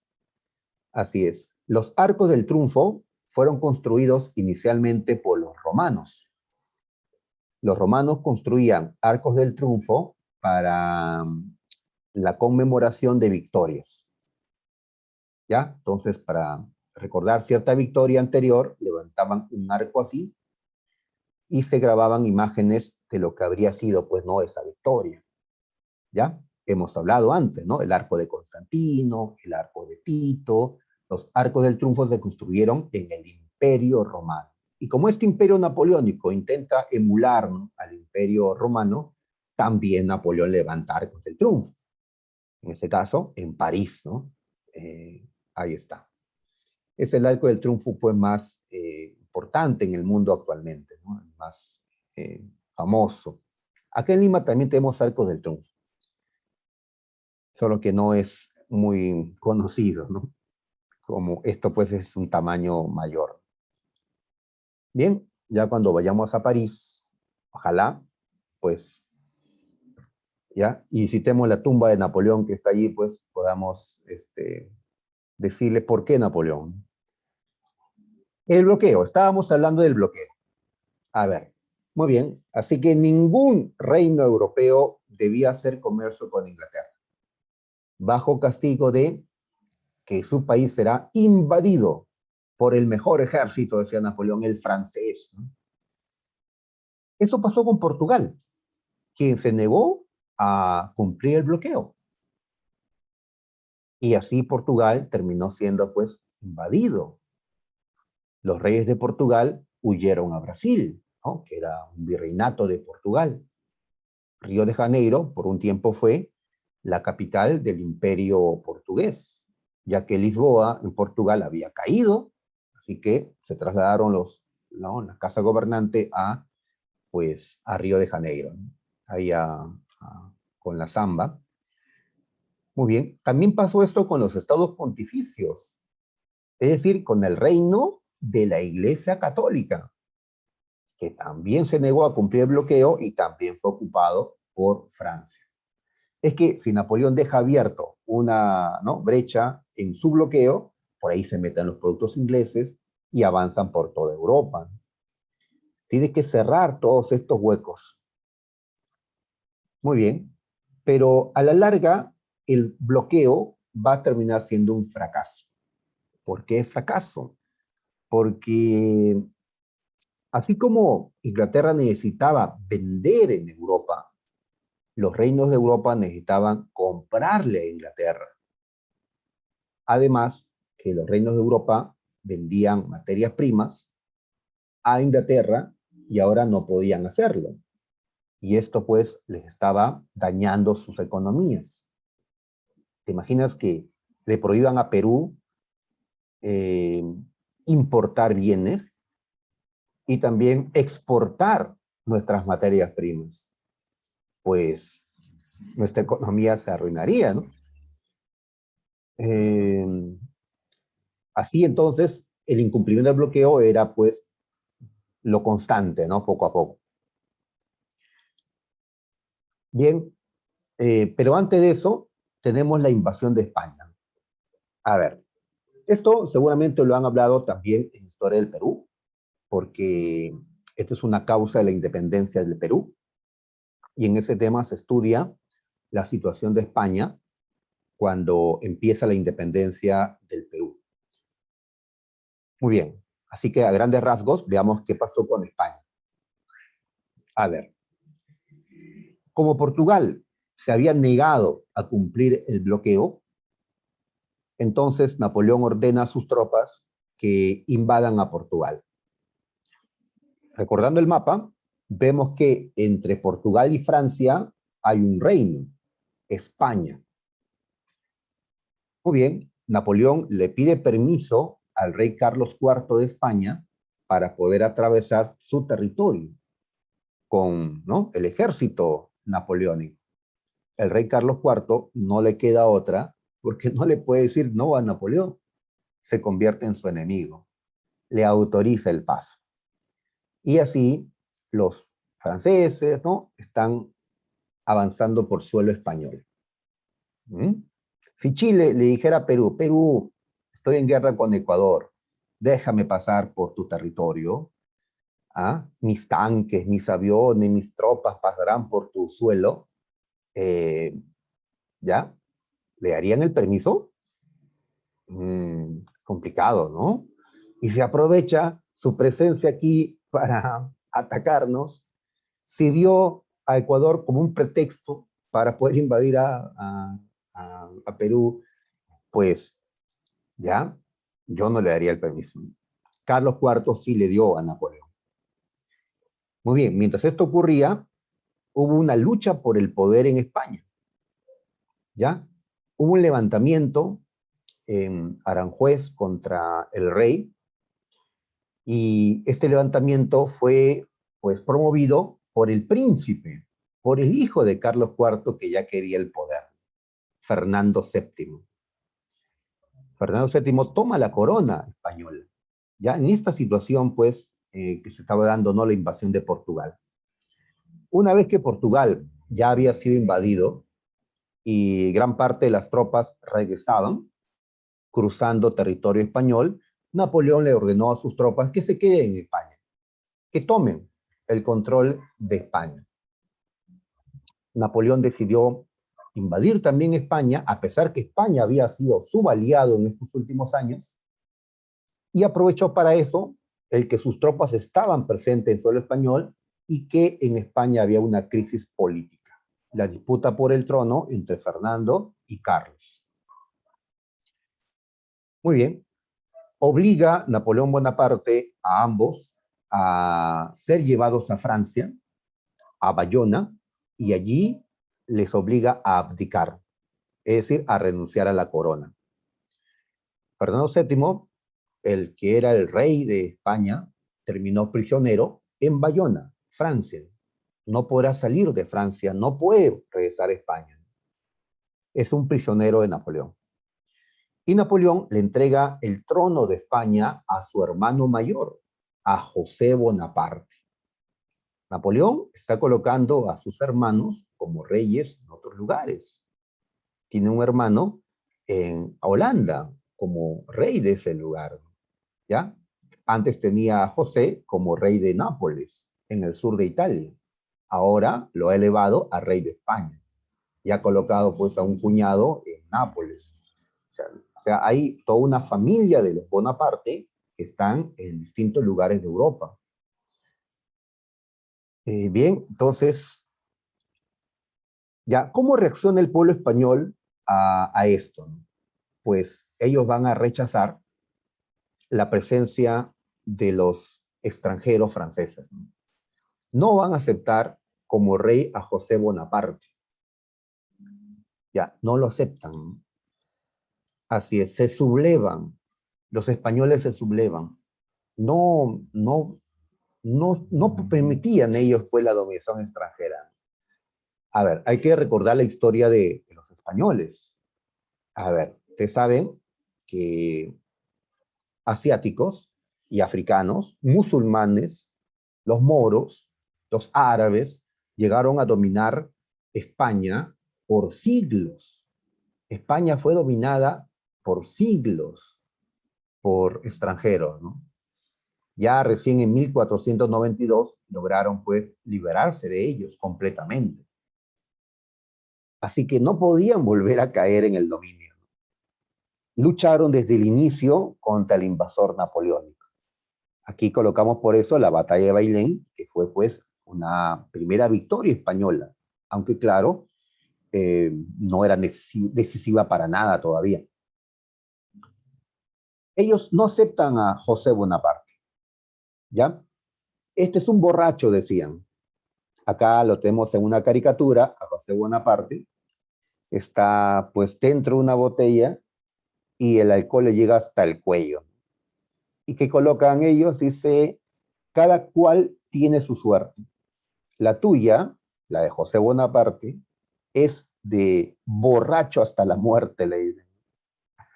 Pues le dieron la fama de borracho a José Bonaparte, no lo aceptan, es un extranjero, ¿no? Un invasor, ¿ya? Entonces yo le digo, pues, ya, ¿cómo los españoles saltan porque han atentado contra sus libertades, ¿no? Extranjeros, y a nosotros nos tenían invadidos.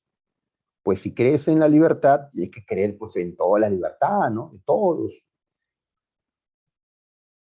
Pues decidieron autogobernarse en juntas de gobierno y convocaron a las Cortes de Cádiz, el Parlamento español, que va a crear la primera constitución española. Entonces, estos años de dominio en España fueron años de lucha constante, de derramamiento de sangre, y ahí España se desgasta poco a poco. Perdón, Francia también se desgasta en esta lucha contra la resistencia española. Por eso dicen que tal vez la invasión de España no debió hacerse, que fue un error, que no era necesario invadir España. España estaba apoyando a Francia en esos momentos. Pero si España fue un error, pues Rusia fue el mayor error de Napoleón. La campaña Rusia fue un tremendo fracaso. ¿Qué pasó con Rusia? Pues Rusia terminó incumpliendo el bloqueo. Así que Napoleón ordenó la invasión de este país, de este enorme país. Por eso fue con un ejército tremendo, ya de casi 700.000 hombres. Napoleón fue en persona, ¿no? Pero cuando ingresa al territorio ruso, no encuentra enemigo. Los rusos no salen a atacarle con su ejército. Iban a perder, creían. Dejan que los franceses entren en su territorio. Ah, pero Napoleón no encontraba a su paso cosas que le sirvan. Un invasor toma lo que encuentra a su camino, ¿no? Toma alimento, ¿no? Toma los caballos, toma los abrigos, toma las casas, ¿no? Para que puedan dormir, ¿no? Noches, pero todo estaba destruido. ¿Qué había hecho Rusia? Una táctica llamada tierra quemada. Había sacado a las poblaciones que estaban allí y había destruido todo lo que no pudieron llevarse, para que el enemigo no tenga qué cosa aprovechar.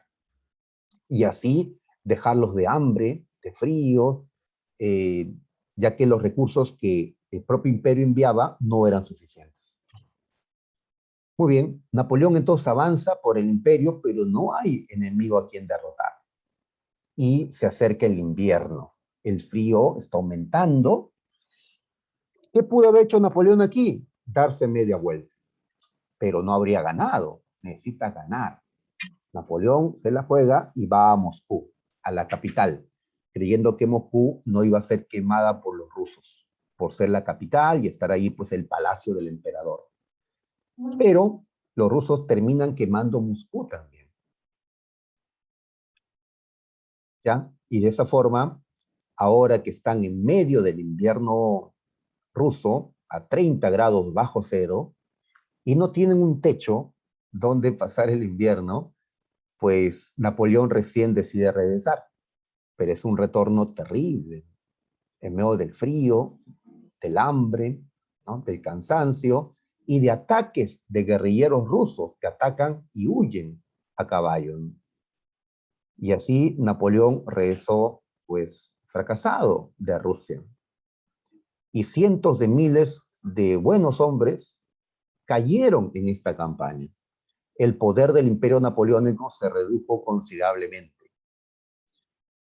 Y a esto se le suma el fracaso en España.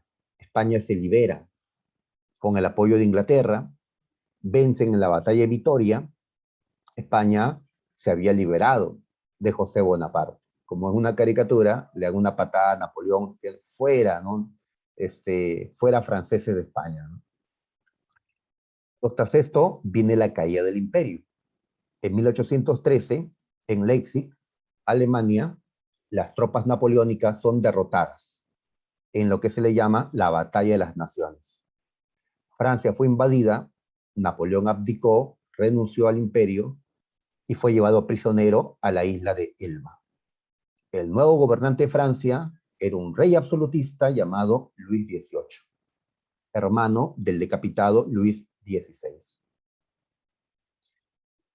Pero Napoleón se escapó de Elba al año siguiente, y los hombres que debían detenerlo se unían a él, como esta pintura pues lo resalta. Luis XVIII huye de Francia y Napoleón recupera el control.